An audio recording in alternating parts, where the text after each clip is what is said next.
Welcome. In this video, I will show you how to use Google Assistant on ACER Spin 713. First of all, to use Google Assistant, you're going to need to make sure that your device is connected to the internet. So go to the control center in the bottom right corner of the screen and make sure that you are connected to the Wi-Fi.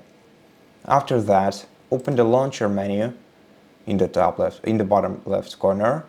And here, instead of using the search query, just press this diamond icon and it will redirect you directly to Gemini AI Assistant, where you'll be able to ask it anything you want by either inputting the query in here or using voice input.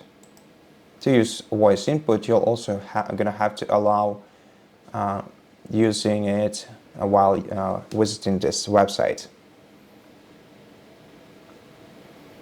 And that's it. Thank you for watching this video. If it helped you, please consider subscribing to our channel, leave us a like in the comment below, and I'll see you in the next one.